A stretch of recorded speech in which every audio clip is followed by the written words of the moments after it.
In Movies and Money today, as we get closer to the Labor Day holiday with people having lots of time off, you would probably think going to the movies would be a great option. Well, our film critic joins me now, and it's Erik Childress, the Chicago Film Critics Association. I checked the list, and nothing new is coming out this weekend. What happened? Well, it's Labor Day weekend. I mean, the last couple weeks of summer and usually leading right up to Labor Day is kind of a dumping ground. Come on. It just is. A limited release is coming. Limited release is coming. And Light Between Oceans. Light Between Oceans, opening on about 800 theaters. And this is a story about a couple right after World War I who can't have children. Baby washes on shore to the lighthouse that they're running, and then a couple years later they discover that the mom is still looking for the baby who washed up on shore. And are they going to give it back? Are they going to keep it? And the movie starts off really well, and then the last hour and a half where they sort of get into, should we give the baby back or not give the baby back? It gets very melodramatic. Everyone's making the wrong choices, and it just becomes very stilted. And you did not love it? No.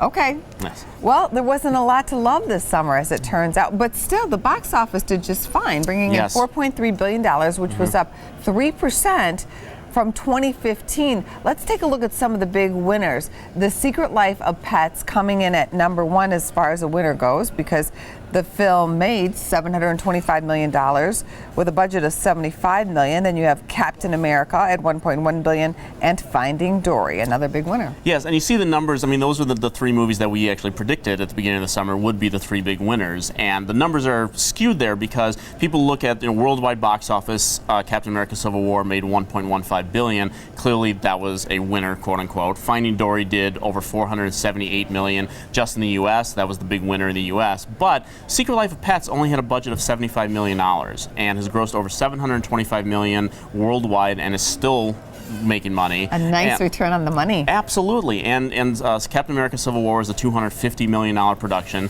obviously did very well, and Finding Dory was a $200 million production for Pixar. So yes, they made a lot of money, but kept Secret Life of Pets on a limited budget like that. And there was a lot of movies like that this summer that had very small budgets that posted very big returns, particularly in the overseas market. Well, let's take a look at the losers list for the summer box office, starting with Star Trek Beyond. The film made $244 million after being budgeted for $185 million. Also on the list, the BFG and Ben-Hur, $41 million. Yeah. It took $100 million to make this film. Well, Ben-Hur is not much of a surprise. That was one of the ones we sort of pegged was kind of what were they thinking really early on in the summer, and we've been saying that over the last couple of weeks. $100 million budgets, not really doing much in the U.S. or overseas, only made like $41 million so far as of last weekend. That's clearly a loser. The BFG was a little bit more of a surprise. Steven Spielberg working with Disney for the first time.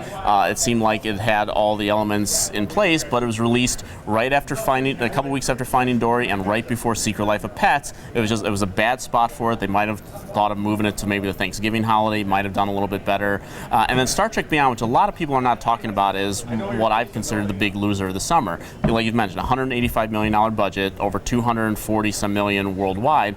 That's just a little more than half of what the last Star Trek movie made worldwide. And granted, the movie hasn't posted returns in China yet, but even if it does make the $57 million that Star Trek Into Darkness does, it's still not going to be enough to sort of recoup all the losses on it. Paramount did not have a very good summer. Star Trek Beyond, Ben-Hur, and then Teenage Mutant Ninja Turtles all posted losing numbers for the studio this summer. Erik, what film studios did have a great summer? Disney? Well, Disney clearly, with Captain America Civil War and Finding Dory, clearly had two of the biggest hits of the summer, and just having a fantastic year as well. Jungle Book and Zootopia as well. But they also had the BFG was a loser, Alice in the Looking Glass was a loser. Sony did very well with movies like The Shallows, but then also had Ghostbusters, which was one of the big losers, unfortunately, of the summer. And Warner Brothers actually had a very nice summer. Legend of Tarzan turned out to be one of their bigger losers, but Conjuring 2 did terrific business worldwide.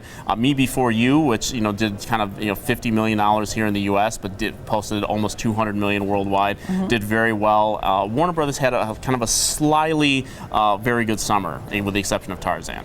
Thank you so much. Have a good weekend. Thank you.